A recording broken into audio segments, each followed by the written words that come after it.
지난주에 이런 말씀 드렸는데 기억하시나요? 지난주에 외워봤던 말씀을 다음 주에도 아마 외울 겁니다 라는 말씀이었는데요.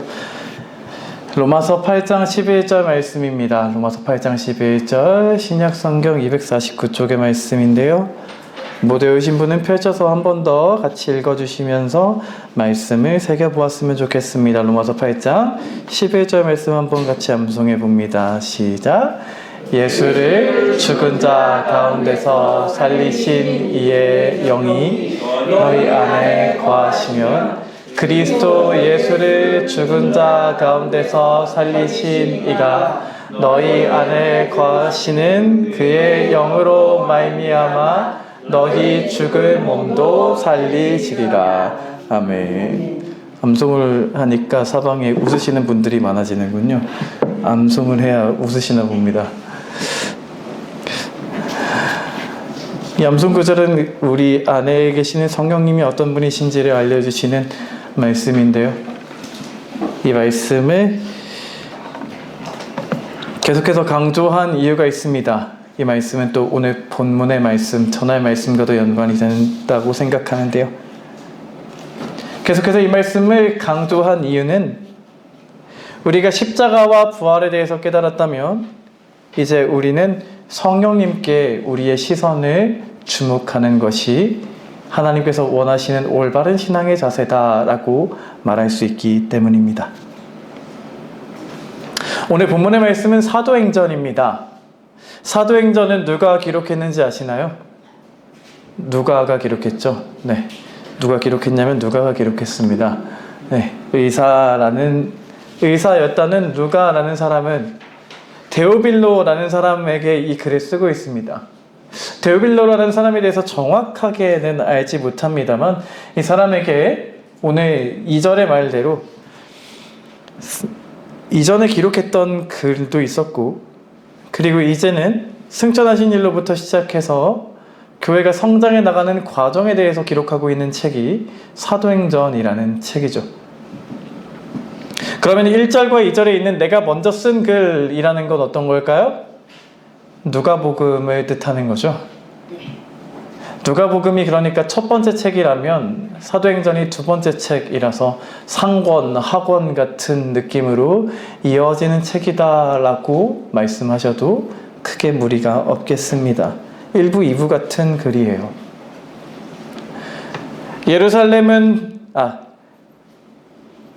예수님은 부활하신 후에 며칠 동안 제자들과 함께 계셨는지 오늘 본문을 통해 다시 기록해 주시는데요.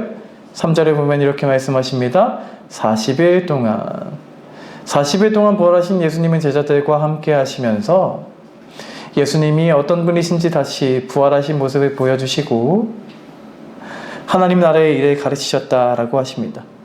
그리고 이제 40일째 되었을 때에 사도와 같이 모이사라는 4절의 말씀부터 시작해서 11절의 말씀까지 승천하시던 그때의 일을 기록하시는 말씀을 보게 되는데 우리는 오늘 그 승천하시는 순간에 마지막으로 남기신 말씀의 두 구절에 주목해 보려 합니다.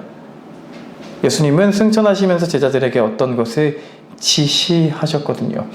제자들에게 지시하셨던 그것이 우리에게도 지시하시는 하나님의 뜻인 줄을 믿고 다시 한번 그것이 우리의 가슴 속에 들려지는 은혜가 충만하게 하시길 주님의 이름으로 축원드립니다. 그럼 우리 같이 4절 말씀 한번 읽어볼까요? 4절 말씀 한번 같이 읽어보면 좋겠습니다. 본문 4절의 말씀 한번 같은 목소리로 보시겠습니다. 읽습니다. 사도와 같이 모이사 예루살렘을 떠나지 말고 내게 들은 바 아버지의 약속하신 것을 기다리라. 아멘. 이 말씀을 하나씩 한번 살펴봅니다. 예수님은 제자들에게 지시하시기를 기다리라고 하시는데요. 무엇을 기다리라고 하시나요? 4절에 이렇게 표현하십니다. 아버지의 약속하신 것입니다. 아버지의 약속하신 것. 아버지의 약속하신 것에 대해서 예수님이 설명하신 적이 있는데 그것을 기다리라는 것입니다. 하나님께서 약속하신 것, 하나님께서 약속하신 것이 뭘까요? 우리는 잘 알고 있습니다. 성령님인데요. 그것을 그냥 바로 답을 도출하기 전에 조금 더 생각해 보았으면 좋겠어요. 하나님은 언제 약속하셨냐는 거예요. 하나님은 언제 약속하셨죠? 성령님에 대해서? 성령님에 대해서 약속하신 이 말씀은 이렇게 기록되어 있는 말씀이 아주 대표적입니다. 요에서 2장 28절의 말씀인데요. 앞에 앉아 계시는 김은영 집사님께 한번 부탁드려 볼까요? 구약성경 1273쪽 요엘서 2장 28절, 구약성경 1273쪽 요엘서 2장 28절의 말씀 한번 읽어주시면 좋겠습니다. 그 후에 내가 내 신을 만민에게 부어주리니 너희 자녀들이 장래의 일을 말할 것이며 너희 늙은이는 꿈을 꾸며 너희 젊은이는 이상을 볼 것이며. 아멘. 하나님께서 사실 성령님에 대해서 약속하신 말씀은 많은데요. 그중 대표적인 말씀이 바로 오늘 지금 함께 보신 요에서 2장 28절의 말씀입니다. 그렇게 하나님께서는 성령님을 보내주실 것을 약속하셨습니다. 성령님을 만민에게 보내주실 것을 약속하셨는데 그것에 대해서 예수님이 내게 들은 바라고 설명하신 것처럼 설명하신 적이 있어요. 언제 설명하셨다고 기록되어 있을까요?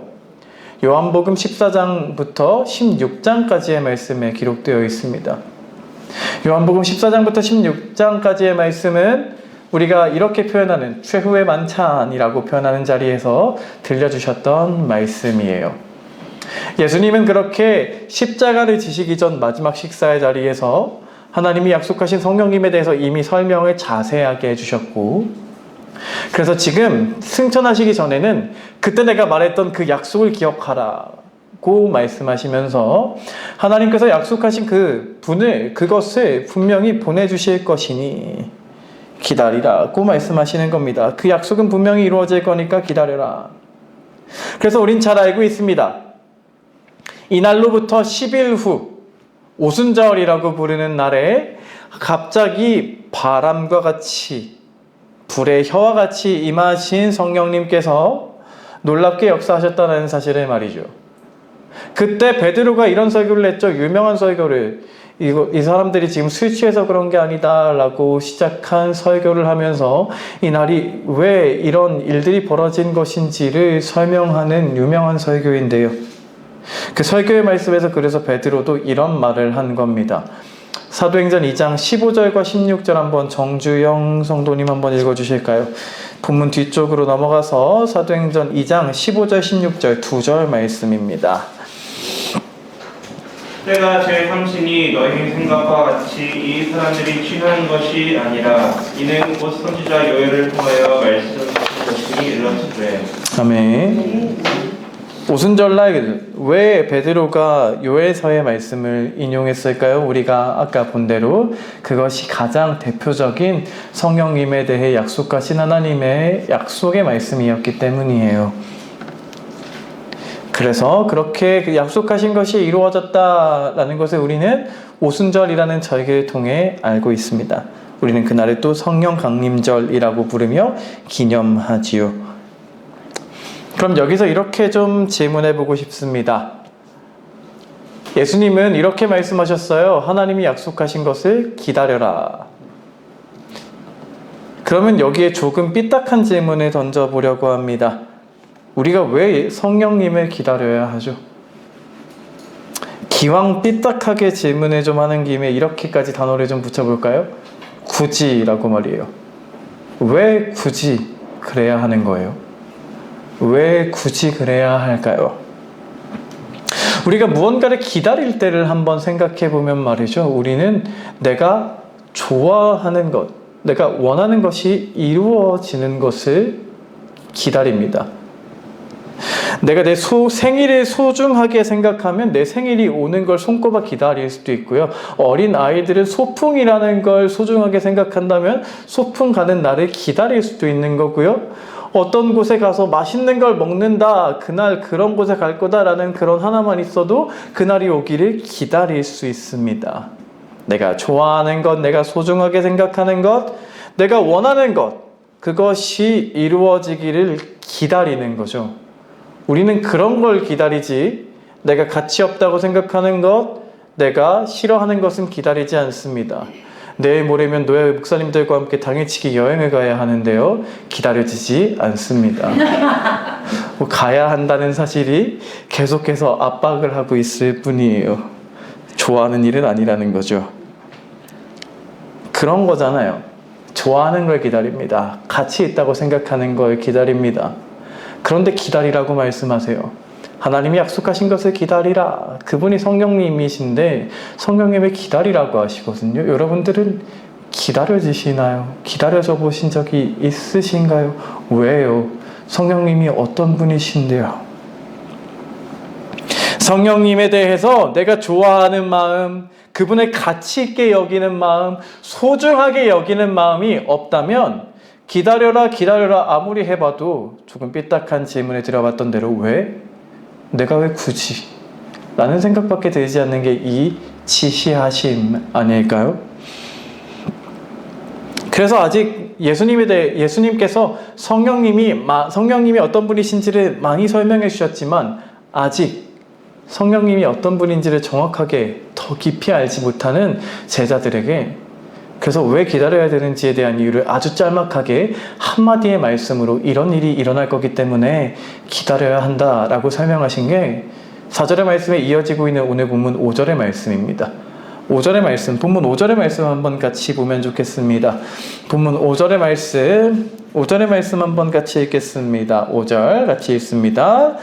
요한은 물로 세례를 베풀었으나 너희는 몇 날이 못되어 성령으로 세례를 받으리라. 아멘. 최근에 예전에 가수로 왕성하게 활동했던 한 사람이 자기가 이제 교회에 다니게 됐다면서 교회에 가서 여러 가지 활동을 하고 성가대도 하는 모습, 그리고 또 이 사람이 그 교회에서 세례식에 참여해서 세례를 받는 모습을 영상을 찍어 올린 것을 보았습니다. 교단에 따라서는 이 세례라는 것을 침례라는 것으로 불러서 예전 유대인들의 방식대로 물에 잠갔다가 들어 올리는 방식을 사용하기도 합니다만 대부분 또 다른 교단들에서는 세례라는 이름으로 그것을 축소했다 할까요? 머리에 물을 얹는 방식으로 세례를 주죠. 그래서 그 담임 목사님이 이 연예인에게 세례를 주는 모습을 이렇게 찍어서 올렸더라고요. 성부와 성자와 성령의 이름으로 세례를 준다고 말씀하시면서 물을 이렇게 성부와 성자와 이렇게 하시면서 3번을 찍어서 이렇게 세례를 주시더라고요. 그런데 그렇게 하는 그 장면을 찍어서 보여주는 제작진이 달아놓은 자막이 좀 재미있었습니다. 이렇게 자막을 달아놓았거든요. 죄 씻는 중이라고 말이에요. 질문 한번 해볼까요? 세례식 때 사용하는 물은 사람의 죄를 씻어주는 물인가요? 여러분들은 어떻게 생각하세요? 그 물은 그런 건가요? 아니요, 아닙니다. 이 사람들에게 있는 생각은 이런 개념인 거예요. 그러니까 그 제작진들이 아마 신앙이 전혀 없는 사람들이었던 것 같아요.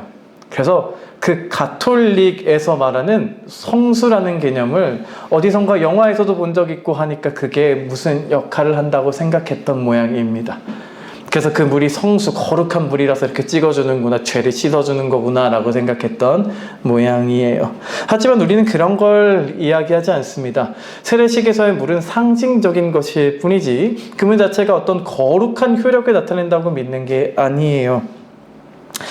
죄를 씻어주시는 하나님의 역사하심, 그래서 죄를 씻음받아서 새롭게 태어난다라는 의미가 성령님의 역사하심으로 우리에게 임한다는 것을 우리가 가시적인 표현으로 물로 나타내는 것뿐입니다.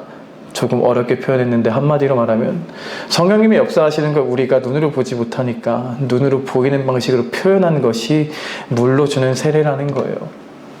그러니까 그것은 결국 세례식은 결국 성령님의 역사하심을 표현하는 방법입니다. 성령님은 이 물처럼 우리를 씻어주시는 분이야. 물로 이제 씻음을 받아서 우리는 거듭나는 거야 라고 말이죠. 그러니까 세례식을 더 나아가서 정리해보자면 한마디로 말하면 물로 세례를 주지만 물로 성령님의 역사하심을 나타내었는데 실제로 성령님의 역사하심이 그 사람에게 임하지 않는다면 그 세례식은 아무 의미가 없는 인간적인 행동밖에 되지 않는다는 것이죠. 그러니까 진정으로 물로 세례를 주지만 성령님께서 우리에게 임하실 때 그것이 의미가 있게 되는 것이다 라는 것인데, 바로 그런 개념으로 우리가 5절의 말씀을 들여다보아야 합니다. 요한이라는 사람은 물로 세례를 주었습니다. 하지만 그것은 상징적인 행동이었던 것뿐입니다. 요한이 물을 뜨니까 갑자기 그것이 거룩해지고 그 사람들의 머리에 물을 담았을 때, 아니면 그 사람이 세례 요한이라는 사람이 강가에 들어가니까 그 강물 자체가 막 거룩해져서 들어오자마자 그 사람들이 죄를 씻을 수 있었던 게 아니라는 거죠. 성령님의 역사하심을 예표하는 행동을 했을 뿐인 거고, 그것이 온전히 이루어지는 놀라운 역사가 있게 될 것이니 너희는 그것을 사모해야 한다, 기다려야 한다 라고 말씀하셨던 겁니다. 성령님을 통해 이제 온전히 정말 새로워지는 역사가 나타날 것이기 때문에, 그것이 너무나 좋고 새로운 것이기 때문에 너희는 성령님을 기다려야 한다라는 말씀을 들려주신 거지요.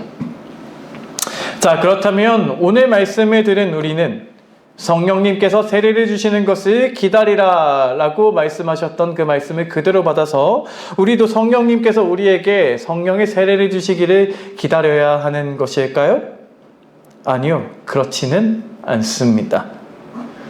예수님을 나의 구주로 모시기로 결단한 우리는 이미 성령님께서 우리에게 세례를 주신 것인 줄을 믿으시기 바랍니다.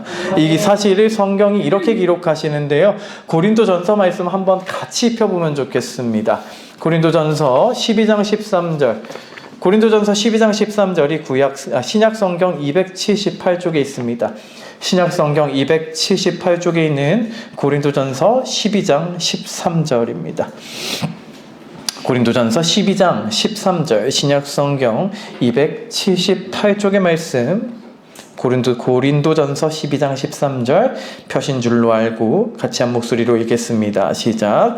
우리가 유대인이나 헬라인이나 종이나 자유자나 다 한 성령으로 세례를 받아 한 몸이 되었고 또 다 한 성령을 마시게 하셨느니라. 아멘.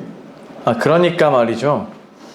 우리는 예수님을 나의 구주로 모시겠다라고 고백할 때 이미 성령님께서 우리에게 역사하셨을 때에만 그런 고백이 가능한 것이기 때문에, 예수님을 나의 주님으로 모십니다, 내가 이제 예수님을 나의 구주로 삼고 살겠습니다 라고 고백했던 그때에 우리에게 이미 성령 세례가 임했다는 거예요. 그래서 본문에 기다리라고 하신 성령 세례가 우리에게는 이미 임했다면, 그럼 또 이렇게 질문하게 되죠. 그러면 이 기다리라고 하시는 말씀은 우리에게 해당 사항이 더 이상 없는 걸까요? 아니요, 그건 또 아닙니다. 제자들은 성령님께서 약속하신 시대, 완전히 성령님께서 충만하게 역사하시는 그 시대가 열리기 전과 후를 신학적으로 설명하면 그 전과 후를 모두 살았던 사람이에요. 그래서 그들에게 성령 세례라는 것과 함께 성령 충만이라는 것이 같이 임했는데요. 우리에게는 다릅니다. 우리는 성령 세례를 우리가 성령님을 고백할 때 받지만 성령의 충만은 이미 받지 못한 것일 수 있으며, 우리는 성령 충만을 계속해서 받아야 하는 존재이기에, 한마디로 정리하면 이런 거 다 빼고, 이건 신학적인 설명을 한 것이고요, 다 빼고 말이죠. 다시 질문을 한마디로 정리하면 우리에게 더 이상 해당 사항이 없냐? 아닙니다. 성령 세례를 기다리라고 하시는 말씀은 이제 우리에게 이런 의미가 있는 겁니다. 성령의 충만을 기다려라 라는 말씀으로 우리에게 의미가 있는 겁니다. 여기서 이제 헷갈리는 개념이 생기죠. 성령의 세례는 뭐고 성령의 충만은 뭘까요? 드릴 말씀이 상당히 많아지는 말씀입니다만 아주 간단하게만 한번 정리하고 넘어가야 할 것 같습니다. 성령 세례라는 것부터 생각해 봅니다. 성령 세례라는 것이 무엇이냐면 예수님을 믿고 거듭날 때 일어나는 역사예요. 예수님을 마음으로 믿고 입으로 고백할 때 예수님이 나의 구원의 주이심을 믿습니다. 예수님의 십자가를 믿어야만 천국에 간다는 것을 믿습니다 라고 고백할 수 있는 것이 성령의 역사하심이기에 그렇게 내가 예수님을 주님으로 모시고 살기 원합니다 라고 고백함으로 나아갈 때 그렇게 그 사람에게는 하나님께서 성령님을 보내셔서 죄를 씻어주시고 거듭나 새로운 존재로 태어나는 역사가 일어나게 하십니다. 그것을 상징적으로 표현하는 것이 세례인 거고요. 이 거듭남의 역사가 성령 세례를 통해 일어나는 것이기 때문에 한 사람이 구원을 받는 과정에서 성령 세례는 여러 번 필요한 게 아닙니다. 한 번이면 됩니다. 그래서 한 번 성령 세례를 받은 사람에게 다시 성령 세례라는 것이 필요한 건 아닙니다. 성령님은 성령 세례를 받은 사람에게 그때부터 임재하여 역사하십니다. 임재하여 역사해 주시지 않으면 이런 말을 할 수가 없거든요. 예수님을 주님이라고 고백할 수가 없거든요. 예수님을 주님이라고 고백할 수 있는 모든 사람에게는 이미 임재해 계신 겁니다.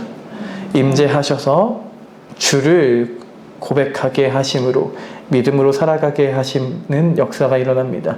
그것이 성령 세례입니다. 이와는 다른 것이 성령의 충만입니다. 성령 충만이라는 것은 이미 성령 세례를 받고 신앙생활을 본격적으로 시작한 사람에게 일어나는 일입니다.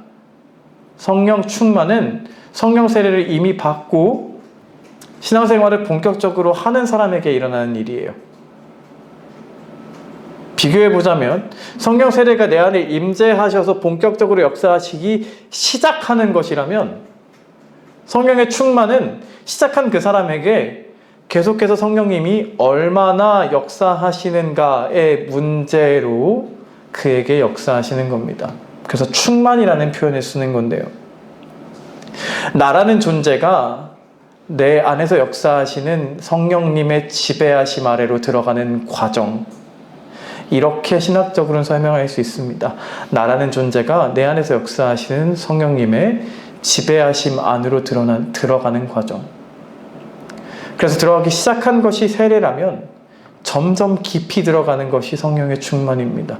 성령의 충만한 사람이다 라고 부르는 사람이 그러니까 어떤 사람인 거냐면 내 전 존재가 성령님의 지배하심에 맡겨져서 오늘 안 집사님께서 또 기도해 주셨던 것처럼 내 모든 행동 하나하나가 다 성령님의 지배하심에 받고 나의 선택 하나하나도 그저 성령님의 역사하심만 따라가려고 하는 사람, 그 가운데 나의 행동이 아니라 나의 힘으로 이룰 수 없는 일들이 성령님께서 내 안에서 역사하시는 가운데 나타나기까지 하는 그런 사람을 우리가 이렇게 부르는 겁니다. 성령의 충만한 사람이다 라고 말입니다. 그래서 성령의 충만은 정도가 다릅니다.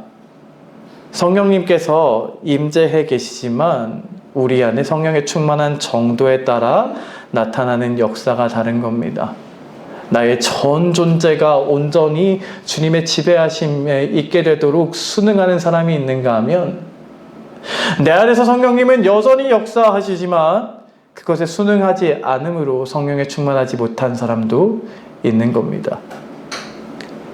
왜냐하면 성령의 충만은, 성령의 역사하심은 강제로 비인격적으로 일어나는 일이 아니기 때문입니다. 이것을 제가 이런 식으로도 표현해 봤었죠. 멱살을 끌고 간다라는 식으로 말이에요. 성령님은 우리의 뒷목을 잡고 끌고 가시거나 멱살을 쥐어 일화하고 끌고 가시는 분이 아닙니다. 인격적으로 역사하십니다. 우리가 사모할 때 사모하는 자에게 역사하심을 부어주십니다. 순종하려고 할 때 순종하는 자에게 은혜로 채워주셔서 더 깊이 역사해 주십니다.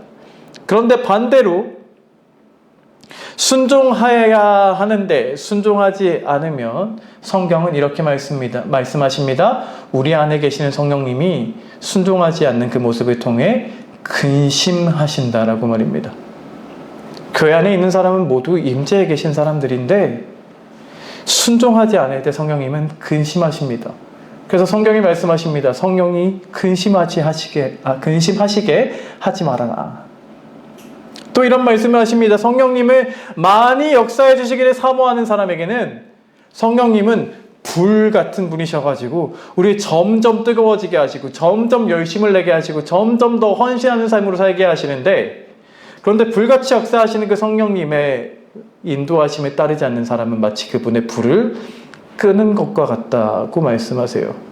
그래서 그분의 불을 끄는 삶을 살지 말아라 라는 말씀을 이렇게 표현하시죠. 성령을 소멸치 말며.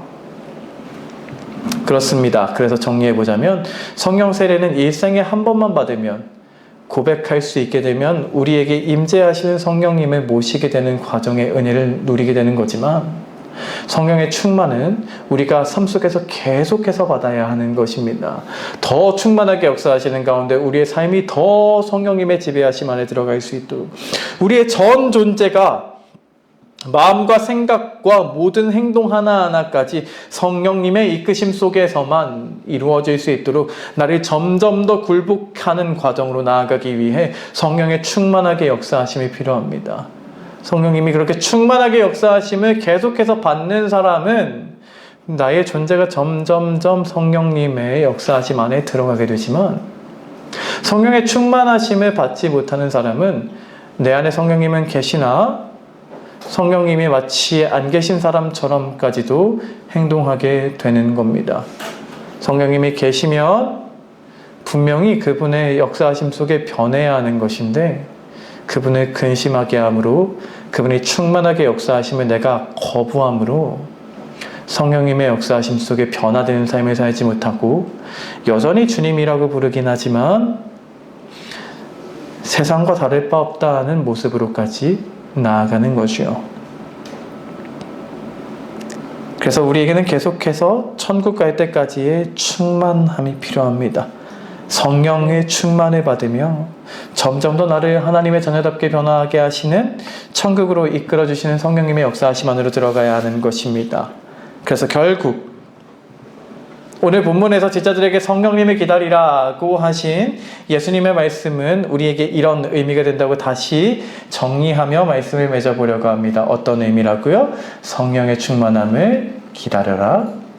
여기서 기다리라는 의미는 이런 의미도 되겠죠. 성령의 충만함을 사모해라, 갈망해라 라는 것입니다. 오늘 전하는 메시지의 한마디는 이것입니다. 우리가 성령의 충만함을 갈망해야 한다, 사모해야 한다, 그렇게 기다려야 한다는 한마디입니다. 사랑하는 성도 여러분, 그렇다면 우리를 돌아보기 원합니다. 여러분들은 성령 충만한 삶을 살고 계시나요? 성령의 충만함을 사모하고 계시나요? 저는 어느 순간부터 교회에서 듣기 힘들어진 메시지들이 있다고 생각하는데, 그 중에 하나가 저는 이것이라 생각합니다. 성령 충만, 성령의 충만함을 받으라.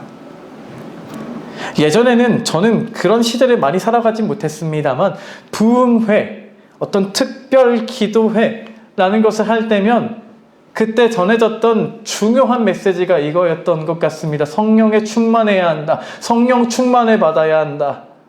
그래서 저도 경험해 보았던 그런 부흥회 기간의 가장 마지막 메시지는 성령 충만을 받으라는 메시지였던 것들을 기억합니다. 그런데 요즘에는 그런 설교의 메시지가 이상하게도 사라진 것 같아요. 이상하게도 듣기 힘들어진 것 같습니다. 하지만요, 여러분들이 성경의 말씀대로 세상이 점점 더 악해져 간다라고 믿으신다면 우리에게 점점 더 많이 필요한 것이 성령의 역사하심이라는 사실을 알아야 합니다. 아셔야만 합니다. 성령님께서 이 악한 세상 가운데 점점 더 우리가 분별하게 하시고 우리를 점점 더 올바르게 하시는 역사로 우리 삶 속에 개입해 주지 않으시면 더 악해지는 세상은 우리를 더 잘못된 길에 빠지도록 역사하고 이끌어가는 것이기 때문이죠. 주보의 광고란에도 이렇게 적어 놓았는데요. 오늘은 부활절 이후의 세 번째 주일입니다. 우리가 십자가 부활을 알았다면 우리의 시선은 성령님께로 향해야 한다라는 말씀을 드렸지요. 승천함으로 성령님을 사모하며 기다리게 하셨던 제자들처럼 우리에게도 부활의 절기를 지났다면 부활의 절기를 지난 우리는 이제 성령께서 강림하셨던 그날을 기다리며 제자들처럼 성령님께서 충만하게 역사해 주시기를 사모하는 마음으로 나아가는 것이 올바른 신앙의 자세다라는 것이죠. 그런데 현실적으로 보자면 사실 이런 설교를 계속할 수가 없습니다. 부활절이 지나면 부활에 대한 찬양을 하는 것도 이상하게 느껴진다라고 말씀드렸던 것처럼 계속해서 어떤 이야기를 하는 것이 쉽지가 않고요. 또 현실적으로 보자면 우리에게 또 필요한 메시지이기 때문에 이제 다음 주부터 5월이라는 가정의 달이라고 부르는 달이 되면 우리는 또 가정에 대한 메시지 또한 들어야 합니다. 그래서 계속해서 이런 메시지를 전할 수가 없어요.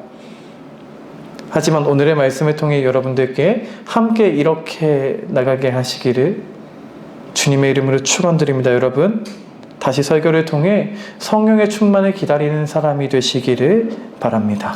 아멘. 내 안에 계시는 성령님께서 나를 더 온전히 주관해 주시기를, 내 안에 충만하게 역사해 주시기를, 다시 그 역사하심 속에 살아가는 것이 얼마나 귀중한 것이며 얼마나 아름답고 기쁜 삶인지, 세상이 모르는 평안, 세상이 모르는 기쁨을 주시는 그 삶의 자리를 사모하며 내 안에 더 충만하게 역사해 주시기를 사모할 줄 아는 가운데 성령 강림절이라고 부르는 그 절기를 기다리시는 여러분들이 되셨으면 좋겠습니다. 아멘. 그렇게 오늘 말씀을 통해 다시 한번 성령님이 어떤 분이신지, 우리가 무엇을 향해야 하는 것인지 우리의 시선을 다시 올바르게 하며 우리의 앞으로 다가올 그 절기를 기다리는 가운데 성령님의 충만하심에 다시 힘있게 되는 주님의 자녀들 다 되게 하시기를 주님의 이름으로 축원드립니다. 네. 기도하시겠습니다. 살아계신 하나님 감사드립니다. 오늘 다시 한번 주의 말씀 듣게 하시니 감사합니다. 제자들에게 말씀하셨던 그 말씀에 따라 저희도 예수님의 제자라 스스로 칭하며 나아가기를 원하는 저희도 그 분부하심에 따라 기다릴 줄 아는 사람으로 살기를 원하오니 들려오신 말씀이 가슴에 새겨질 수 있는 은혜를 허락하여 주시고 아멘. 저희 가운데서 정말로 역사하신 하나님의 역사하심이 무엇인지 체험하게 될 수 있도록 그 사모하는 자들에게 주시는 은혜가 이 제단을 통해 충만하게 부어지게 하여 주옵소서. 아멘. 오늘도 주의 말씀 따라 살기 원하는 주의 자녀들에게 말씀대로 이루어지는 역사가 충만케 하시기를 간구드리며 이 모든 말씀을 예수님의 이름으로 기도드리옵나이다. 아멘.